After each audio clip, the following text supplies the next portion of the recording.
Hey hello, this is KMS sir.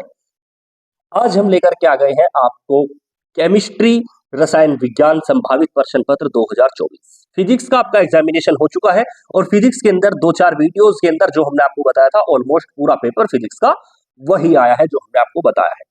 बात करते हैं केमिस्ट्री की। केमिस्ट्री में क्या आएगा? So let's get start. देखो, केमिस्ट्री 2024 में आपका जो एग्जाम है 7 मार्च क्या आने वाला है वो मैं आपको बताने वाला हूँ। सो स्टार्ट करते हैं। देखो, पहले बात करेंगे पार्ट 1 के बारे में, फिर बात करेंगे पार्ट 2 के बारे में। ओवरऑल 70 मार्क्स का ये पेपर होगा। दोनों पार्ट के बारे में इस वीडियो के अंदर मैं आपको बताऊंगा और साथ में ये भी बताऊंगा कि कौन सा क्वेश्चन आपको कितना लेंथ ही पढ़ना है, कि कौन सा 5 नंबर में पढ़ना है, कौन सा 2 नंबर में 1 नंबर में पढ़ना है, वो भी मैं मार्क्स साथ साथ आपको बताते चलूंगा। तो सबसे पहले देखो, आपको पढ़ लेना है बच्चों मोलरता।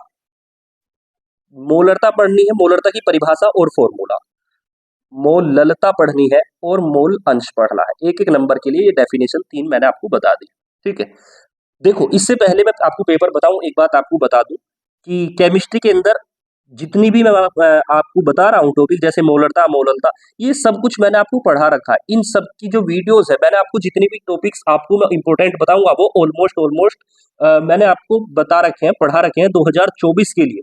2024 के लिए मैंने आपको जो भी पढ़ाया है इसी साल के लिए सिलेबस के आधार पे, वो सबकी प्लेलिस्ट आप चैनल पे जाओ और उसके प्लेलिस्ट से जो भी चैप्टर आपको देखना है, उस चैप्टर के अंदर जो भी टॉपिक आपको देखना है वहां पे क्लिक करो और आप, मैं श्योर करता हूं कि आप 100% गारंटी के साथ उस टॉपिक को याद भी कर लेंगे, सीख भी जाएंगे। चलो आगे बात करते हैं मोलरता मोललता। और इसके बाद आपको जानना है बच्चों हेनरी का नियम।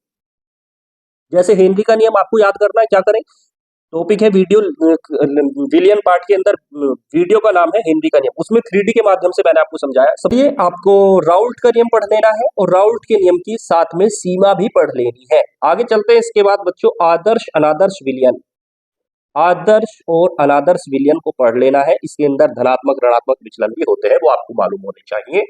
मैंने पढ़ा रखे हैं आदर्श अनादर्श विलियन की वीडियो, वो भी बेहतरीन तरीके से अपलोडेड है।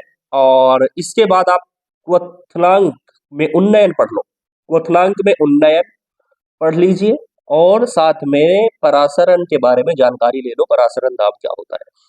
और इसके बाद इस चैप्टर के न्यूमेरिकल, इस चैप्टर के न्यूमेरिकल की वीडियो मैं अपलोड करूंगा, आप बिल्कुल निश्चिंत रहिए। उस वीडियो से आप 100% जो आने वाले न्यूमेरिकल होंगे वो वीडियो अपलोड कर देंगे और आप उस न्यूमेरिकल को सीख जाएंगे गारंटी। आगे बात करते हैं गैल्वेनिक सेल पढ़ लो, गैल्वेनिक सेल पढ़ लो और नर्नस्ट समीकरण पढ़ लो। गैल्वेनिक सेल लॉन्ग में पढ़नी है, नर्नस्ट समीकरण जो है ये आपको पढ़नी है बच्चों 2 नंबर के आसपास, 2-4 नंबर की जो भी आएगी, मतलब वो जो दे रखी है वो तो सब कुछ पढ़नी है। नर्नस्ट समीकरण इक्वेशन दे रखी है। कोलराउश का नियम पढ़ लो, कोलराउश का नियम और इसके अनुप्रयोग पढ़ लो। आगे चलो फैराडे के नियम पढ़ लो। फैराडे के नियम आप चाहे तो इस चैप्टर के न्यूमेरिकल निकाल सकते हैं, बाकी वीडियो में आपको अगर इंपॉर्टेंट होंगे तो जो वीडियो आएगी न्यूमेरिकल की उसमें मैं आपको ऐड करा दूंगा, अदरवाइज इंपॉर्टेंट नहीं होंगे तो मैं आपको ऐड नहीं कराऊंगा। चलिए आगे चलो। इसके बाद अभिक्रिया की दर, अगले चैप्टर में अभिक्रिया की दर पढ़ लो और दर को प्रभावित करने वाले कारक पढ़ लो, साथ में प्रभावित करने वाले कारक। आगे चलो, लॉन्ग क्वेश्चन है यानी कि तुम्हारा अभिक्रिया की आणविकता पढ़ लो, आणविकता पढ़ लो बच्चों और कोटि पढ़ लो, लॉन्ग क्वेश्चन। और आणविकता और कोटि के साथ साथ इनमें अंतर पढ़ लो, एग्जाम्पल के साथ डिटेल पढ़ना, आणविकता को और कोटि को 100% आएगा सवाल, ध्यान रखना। और इनमें अंतर पढ़ लो। छदम या आभासी, छदम या आभासी एकानुक अभिक्रिया, आभासी एकानुक अभिक्रिया को पढ़ लीजिए और प्रथम कोटि का व्यंजक पढ़ लो, प्रथम कोटि की अभिक्रिया का व्यंजक पढ़ लीजिए लॉन्ग में। आगे चलो अर्धायुकाल पढ़ लीजिए। अर्धायुकाल जब पढ़ लो तो इसके बाद इस चैप्टर के न्यूमेरिकल आप जानते हैं तो अच्छी बात है, नहीं जानते तो वीडियो जो है उसका रासायनिक बलगतिकी में मैंने डाल रखा है, पूरे चैप्टर के न्यूमेरिकल एक ही वीडियो में करा रखे हैं, चैनल पे जाओ देखो, 100% आप गारंटी के साथ सीख जाओ। आगे चलिए। इसके बाद डी ब्लॉक से संक्रमण तत्व पढ़ लो, संक्रमण तत्व पढ़ लो, संक्रमण तत्व के गुण पढ़ लो। गुण के अंदर अलग से भी क्वेश्चन पूछ सकता है आपसे, जैसे कि भाई ये इनके गुण के अंदर ये ऑक्सीकरण अवस्था परिवर्तित क्यों प्रदर्शित करते हैं, ये उत्प्रेरकीय गुण क्यों प्रदर्शित करते हैं, एक एक नंबर के अलग से भी पूछ सकता है। इनके चुंबकीय गुण के बारे में बताओ, ये अनुचुंबकीय होते हैं क्यों। आगे चलो। इसके बाद इस तरीके से लोग तैयार कर लेना है आपको।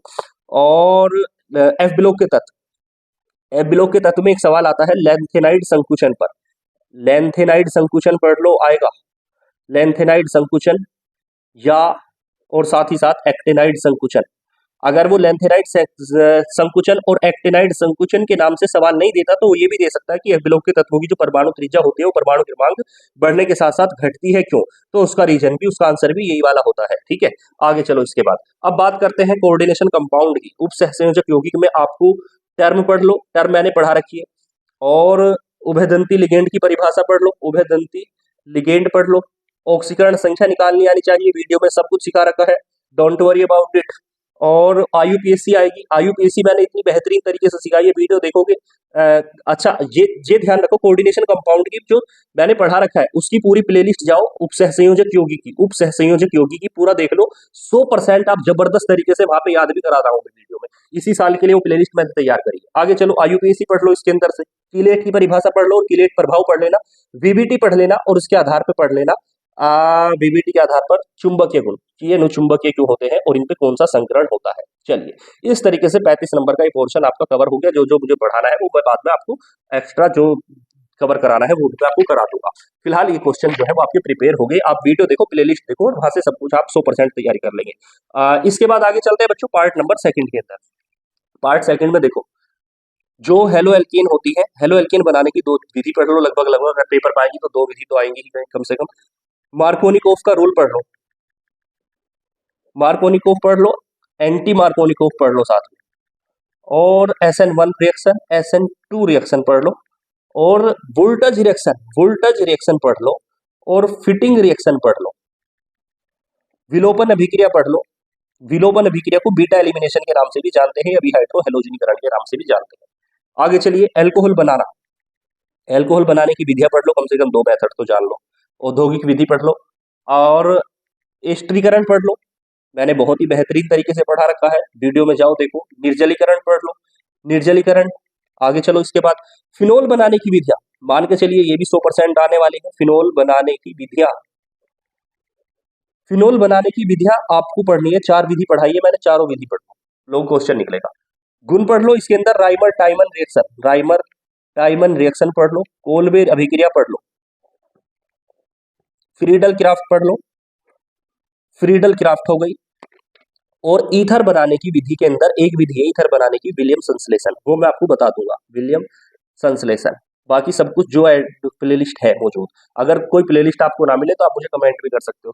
तो इसके बाद देखिए एल्डिहाइड, एल्डिहाइड बनाने की और कीटोन बनाने की विधियां पढ़ लो पेपर के लिए, ये इंपोर्टेंट हो सकती है, हो सकता। और इसके अंदर भी, इस विधि के अंदर भी देखो आपको सबसे ज्यादा कौन सी इंपोर्टेंट है, रुजेनमुंड अपचयन, ये वाली अभिक्रिया पढ़ लो, अलग से नाम रिएक्शन के लिए भी आ जाएगी, अगर विधि के अंदर नहीं आएगी तो टिप्पणी करने के लिए जाएगी, मतलब आ जाएगी पूरी तरीके से। गाटरमान पढ़ लो, गाटरमान कोच, इटार्ड अभिक्रिया पढ़ लो, वोल्फ किस्नर अपचयन, वोल्फ किस्नर अपचयन, और किलीमेंशन अपचयन। आगे चलो, एल्डोल संघनन, एल्डोल संघनन पढ़ लीजिए, क्रॉस एल्डोल संघनन को पढ़ लो, क्रॉस एल्डोल संघनन। और क्रॉस एल्डोल संघनन के अलावा देखो देखो एक रिएक्शन कैनिजारो अभिक्रिया, कैनिजारो अभिक्रिया मोस्ट इंपोर्टेंट है। आगे चलो बच्चों, कार्बोक्सिलिक एसिड के अंदर बता देता हूं, कार्बोक्सिलिक एसिड होता है COOH, इसके अंदर देखो अम्लीय गुण, अम्लीय गुण के क्वेश्चन की भी, ये ज्यादा अम्लीय है, ये कम अम्लीय है क्यों, अम्लीय गुण के क्वेश्चन पढ़ लेना, एक क्वेश्चन यहाँ से निकल सकता है प्रेरणिक प्रभाव वाले क्वेश्चन में, या फिर वीडियो देखो वो भी सब अपलोड है। आगे चलिए, इसके बाद इसकी अमोनिया के साथ रिएक्शन पढ़ के जाना, HBZ रिएक्शन पढ़ लो, हेल्महोल्ट्ज जेलिंस्की की अभिक्रिया, और डी कार्बोक्सिलीकरण पढ़ लो, डी कार्बोक्सिलीकरण। और इसके बाद चलो, कोलबे अभिक्रिया आपने पढ़ ली, कोलबे विद्युत अपघटन, कोलबे विद्युत अपघटन पढ़ लेना, एमीन बनाने की विधियां पढ़ लो अगले चैप्टर से, एमीन की विधियां। और एमीन के अंदर हाफमैन ब्रोमाइड अभिक्रिया पढ़ लो, हाफमैन ब्रोमाइड। इसके अलावा गुण के अंदर कार्बिल एमीन पढ़ लो, कार्बिल एमीन मिल जाएगी, कार्बिल एमीन पढ़ लिया आपने। और डाई एजोटीकरण, डाई एजोटीकरण, डाई एंजोनियम लवण के अंदर ये पढ़ लो। और वही इसके बाद देखो आपको जैवणु, जैवणु लॉन्ग क्वेश्चन, भाई लॉन्ग क्वेश्चन निकलेगा यहाँ से, लॉन्ग क्वेश्चन यहाँ से निकलेगा। देखो लॉन्ग क्वेश्चन में क्या पढ़ना है, कार्बोहाइड्रेट, कार्बोहाइड्रेट पढ़ लो, प्रोटीन पढ़ लो, ये आपको मैं पढ़ा दूंगा, सिर्फ इस चैप्टर की वीडियो अपलोड नहीं है, बाकी सब कुछ अपलोड है, इसके अंदर मैं जो जो लॉन्ग क्वेश्चन होंगे मैं आपको करा दूंगा। कार्बोहाइड्रेट, प्रोटीन, और न्यूक्लिक अम्ल पढ़ लो और हार्मोन पढ़ लो, और छोटे मोटे क्वेश्चन जो है वो विटामिन से निकलेंगे, विटामिन को जरूर पढ़ ले। और OH समूह की पुष्टि की जो रिएक्शन होती है, OH समूह की पुष्टि की जो अभिक्रिया है वो पढ़ लीजिए। बस इतना ही, 4-5, 1 2 3 4 5 ये चीज पढ़नी है और ये रिएक्शन पढ़ लेनी है, और इसी के साथ हमारी जो 70 नंबर की प्रिपरेशन है वो कंप्लीट होगी। सब चीज की प्लेलिस्ट मौजूद है, कोई प्रॉब्लम होती है तो कमेंट कर सकते हैं। और जो चीज न्यूमेरिकल की जो वीडियो होगी वो हम अपलोड करेंगे, सारे न्यूमेरिकल जो उस वीडियो में हम पढ़ाएंगे वो पढ़ के चले जाना, वो उसी के माध्यम से आप पेपर में सोल्व कर लेंगे। और रासायनिक बलगतिकी के न्यूमेरिकल की वीडियो ऑलरेडी अपलोडेड है, और इसके जो लोग क्वेश्चन होंगे उनको हम बता देंगे। Okay, best of luck.